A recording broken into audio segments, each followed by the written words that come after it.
मगर हमें good governance की ज़रूरत है, चाहे वो कोई मुसलमान ही कर दे, चाहे वो कोई हिंदू आके करे, चाहे कोई ईसाई है, चाहे कोई यहूदी है, कोई इंसान का बच्चा है। समझते हैं अगर कोई आयद किया जाए हिंदू गवर्नमेंट में, कोई पॉलिटिक्स हमारी हिंदू आ जाए, बन जाए, तो क्या हम कबूल करेंगे?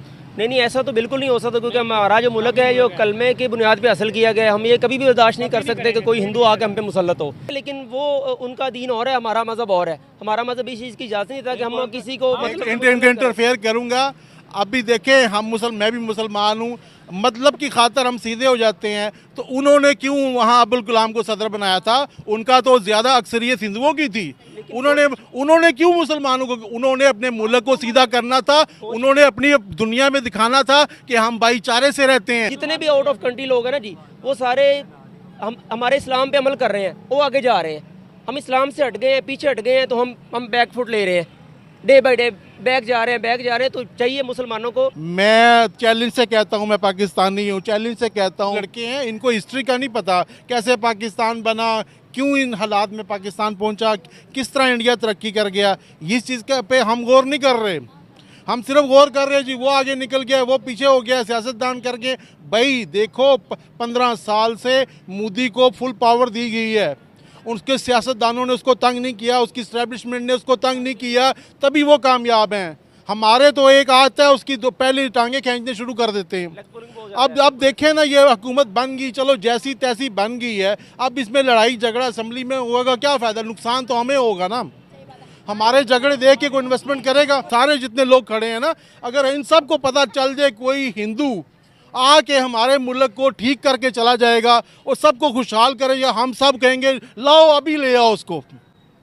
गुड गवर्नेंस की ज़रूरत है, वो मौलवी नहीं मानेंगे किसी सूरत में। मगर हमें गुड गवर्नेंस की ज़रूरत है, चाहे वो कोई मुसलमान ही कर दे, चाहे वो कोई हिंदू आके करे, चाहे कोई ईसाई है, चाहे कोई यहूदी है, कोई इंसान का बच्चा है। समझते हैं अगर कोई आयद किया जाए हिंदू गवर्नमेंट में, कोई पॉलिटिक्स हमारी हिंदू आ जाए, बन जाए, तो क्या हम कबूल करेंगे?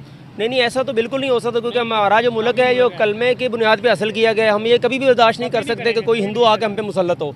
ठीक है, बेहतर तो हिंदुस्तान हुआ ना, जिसने एक मुसलमान को प्रेसिडेंट बना दिया था, लेकिन बिना तफरके के, बिना किसी मुस्लिम और हिंदू के तफरके को छोड़। लेकिन वो आपकी बात ठीक है, लेकिन वो उनका दीन और है, हमारा मज़हब और है। हमारा मज़हब इस चीज़ की इजाज़त नहीं था कि हम किसी को इंटरफेयर करूंगा।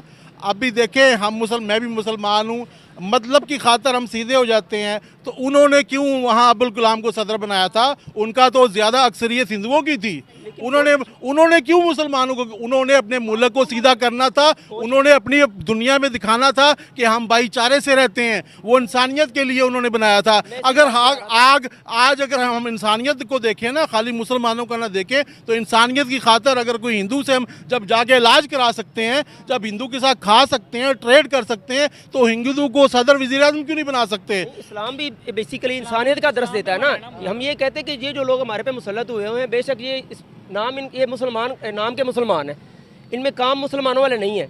अगर मुसलमानों वाले काम करेंगे, जो जितने भी आउट ऑफ कंट्री लोग हैं ना जी, वो सारे हमारे इस्लाम पे अमल कर रहे हैं, वो आगे जा रहे हैं। हम इस्लाम से हट गए हैं, पीछे हट गए हैं, तो हम बैक फुट ले रहे हैं, डे बाई डे बैक जा रहे हैं। तो चाहिए मुसलमानों को, मेरा यही पैगाम है कि जो हमारे हुक्मरान हैं, उनको भी चाहिए कि ना इस्लाम पे रह के अगर काम करेंगे, मुल्क भी आगे जाएगा, तरक्की भी होगी और सारे मामला सीधे हो जाएंगे। मैं एक लास्ट बात करूँगा। मैं चैलेंज से कहता हूँ, मैं पाकिस्तानी हूँ, चैलेंज से कहता हूँ कि मोदी को और शहबाज शरीफ को इकट्ठा बिठा दें। जितना इस्लाम का मोदी को पता होगा, इतना शहबाज शरीफ को नहीं पता होगा। ये चैलेंज है। बिल्कुल ऐसा ही है, सही कह रहे हैं, पर हम मानते नहीं है। हम अपनी बरादरी के अलावा दूसरे को वोट नहीं देते। बिल्कुल ऐसा ही है। हम राजपूत है ना, दूसरा है, हम उसको वोट नहीं देते। ये तो हिंदू से की बात कर रहे हैं, हमारे यही नहीं निज़ाम ही ठीक हो रहा। कि कोई भी, आप हो, मैं हो, दुनिया में कोई भी शख्स जो आसरे पे चलता है अल्लाह के बाद, तो वो फलाह ही होता है। कब तक आसरा? सारी उम्र ना माँ बच्चे के साथ खड़ी रहती है, ना कोई मुल्क खड़ा होता है, ना सारा दोस्त खड़ा होता है, एक अल्लाह के सिवा। ठीक है, अब हमने पहले तो अल्लाह से तौबा करें, अल्लाह से माफ़ी मांगे।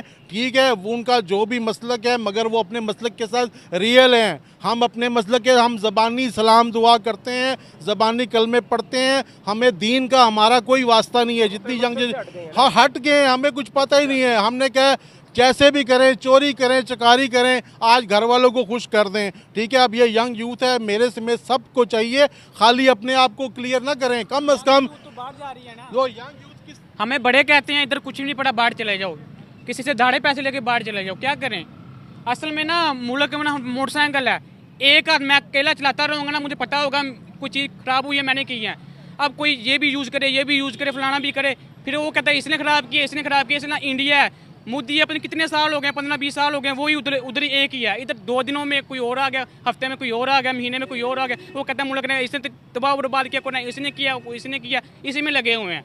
इंडिया अपने आप को फड्डों से दूर रख रहा है, इंपोर्ट एक्सपोर्ट को बढ़ा रहा है, अपनी बच्चों को तालीम दे रहा है, वो हर चीज़ में ना बेहतर जा रहा है। और हमारे यहाँ इंडियन को तस्लीम क्यों नहीं करते, हमारे दुश्मन हैं। अब इसराइल के लोग कितने साइंटिस्ट हैं, वो मार्क ज़करबर्ग ये देखें, हम बड़ी बातें करते हैं, फेसबुक उनकी, व्हाट्सएप इंस्टा। मार्टिन कूपर जो स्मार्टफोन बनाने वाला खुद एक जूस था, थॉमस एडिसन। हम किस चीज़ में कहेंगे, हालांकि इस्लाम हमें चीज़ें कहता है कि हम इन्वेंट करें, हमारे इतने इन्वेंशन थी।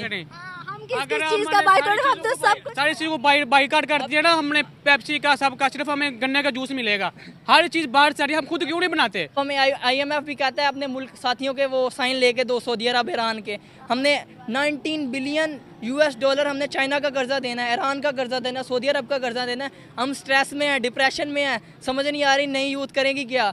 और हमें ना तो अपॉर्चुनिटीज़ दी जा रही है कि हम कुछ करें, और बेईमान जितना दोस्तों मुझे उम्मीद है कि ये वीडियो आपको पसंद आया होगा। वीडियो पसंद है तो प्लीज़ हमारे YouTube चैनल को जरूर सब्सक्राइब कीजिए। इसी प्रकार का भविष्य में वीडियो देखने के लिए चैनल को सब्सक्राइब कीजिए। हमारे इस YouTube चैनल पे आपको इससे भी ज़्यादा इंटरेस्टिंग वीडियो भविष्य में देखने को मिलता रहेगा।